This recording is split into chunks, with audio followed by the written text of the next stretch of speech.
अब ट्रम्प ने जो किया है ना, उससे पूरा अमेरिका हिला हुआ है। वो तो हिला हुआ है ही, नाटो में भी हड़कंप मचा दिया है ट्रम्प ने।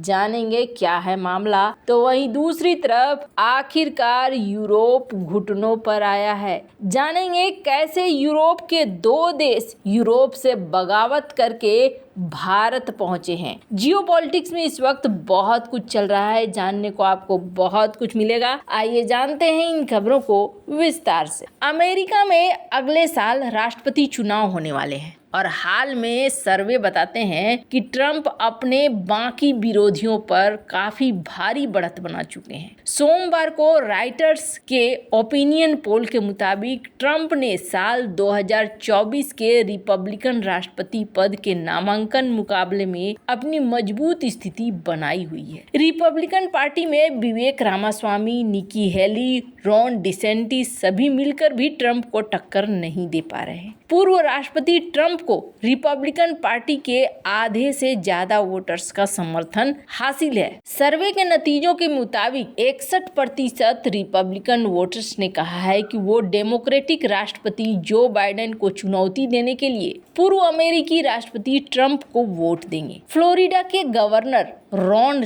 डेसेंटिस, दक्षिण कैरोलिना के पूर्व गवर्नर निकी हेली, प्रत्येक को 11% लोगों ने अपना समर्थन दिया है। वहीं एक अन्य भारतवंशी उम्मीदवार विवेक रामास्वामी को सिर्फ 5% वोट मिले हैं। न्यू जर्सी के पूर्व गवर्नर क्रिस क्रिस्टी को 2% वोट मिले हैं। वहीं 8% से ज्यादा अभी तक तय नहीं कर पाए हैं कि वो वोट किसे देंगे। साल 2024 के अमेरिकी चुनावों के पहले मतपत्र 15 जनवरी को आयोवा के रिपब्लिकन कॉकस में डाले जाएंगे। इस सर्वे से साफ हो गया है कि रिपब्लिकन वोटर्स को ट्रम्प पर लगे कई तरह के आपराधिक आरोपों से कोई असर नहीं पड़ता है। इसके अलावा हाल ही में CNN के सर्वेक्षण में ट्रम्प बाइडेन पर बढ़त बनाते हुए दिख रहे हैं। रिपब्लिकन उम्मीदवार डोनाल्ड ट्रम्प 2 प्रमुख राज्यों मिशिगन और जॉर्जिया में बाइडेन के मुकाबले अच्छी स्थिति में है और इसे पूर्व राष्ट्रपति डोनाल्ड ट्रम्प के लिए बड़ी बढ़त माना जा रहा है। जॉर्जिया में पंजीकृत मतदाताओं में 49% लोग राष्ट्रपति पद के लिए ट्रम्प को पसंद करते हैं, जबकि 44% लोग बाइडेन को इस पद के लिए पसंद करते हैं। पिछले चुनाव में बाइडेन ने कुछ ही अंतर से ट्रम्प को पछाड़ा था। वहीं एक अन्य स्विंग स्टेट मिशिगन में 50% लोगों ने राष्ट्रपति पद के पसंद के रूप में डोनाल्ड ट्रम्प को पसंद किया है, जबकि 40% लोग इस पद के लिए बाइडेन को पसंद करते हैं। वहीं 10% लोग किसी भी उम्मीदवार का समर्थन नहीं कर रहे हैं। अगर 2020 की बात की जाए तो यहाँ पर बाइडेन ने ट्रम्प पर भारी बढ़त बनाई है,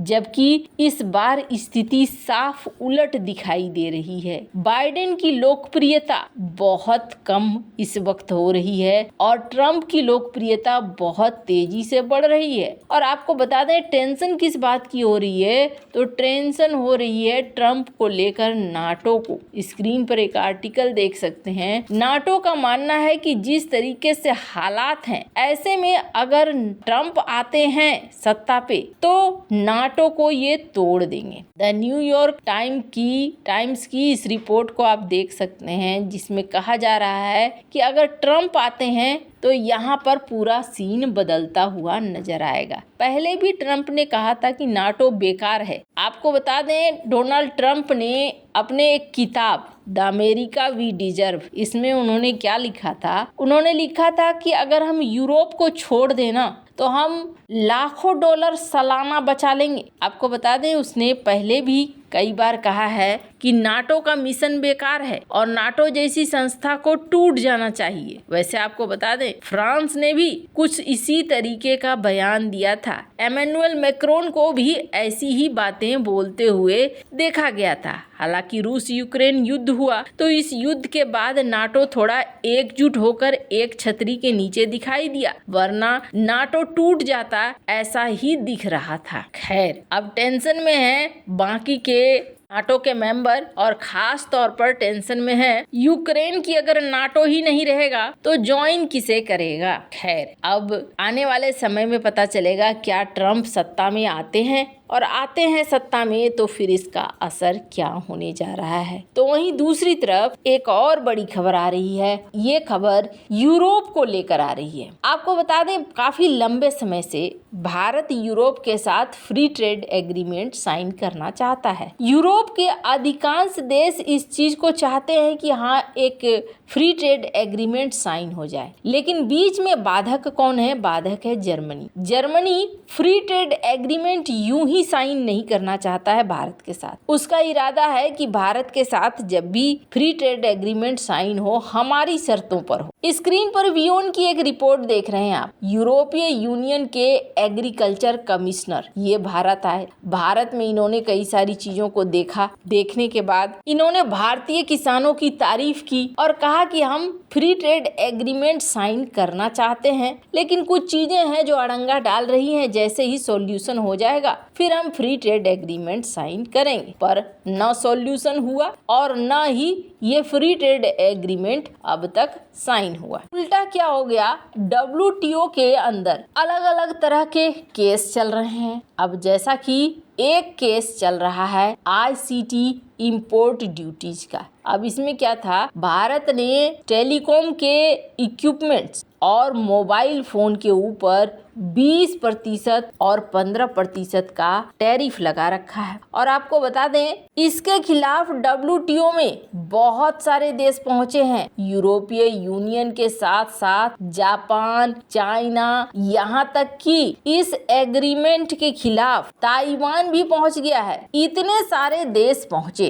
अप्रैल 17 में WTO ने ये ऑर्डर दिया और कहा कि भारत को ये टैक्स हटा लेना चाहिए। आपको बता दें, अब भारत ने क्या कहा, भारत ने कहा कि चलो, अगर आप चाहते हैं कि इसका सॉल्यूशन हो तो इसका सॉल्यूशन हम फ्री ट्रेड एग्रीमेंट के आधार पर करते हैं। आप हमारे यहाँ फ्री ट्रेड एग्रीमेंट के लिए बात करने आओ, वहाँ पर हम मामलों को सॉल्व करेंगे। हालांकि यूरोपीय यूनियन पूरा का पूरा तो कभी नहीं चाह रहा है कि भारत के साथ फ्री ट्रेड एग्रीमेंट भारत की शर्तों पर हो, बल्कि ये चाह रहे हैं इनकी शर्तों पर हो। पर अभी का सीन बदलता हुआ नजर आ रहा है, और जैसे ही सीन बदलता हुआ नजर आ रहा है, सबसे पहले दो देशों ने बड़ा वाला झटका दिया है। और ये दो देश कौन से हैं? स्क्रीन पर आप आर्टिकल देख सकते हैं। एक नॉर्वे है और दूसरा स्विट्जरलैंड है। दोनों देशों ने ये कहना शुरू कर दिया है कि हम अपना फ्री ट्रेड एग्रीमेंट अलग से भारत के साथ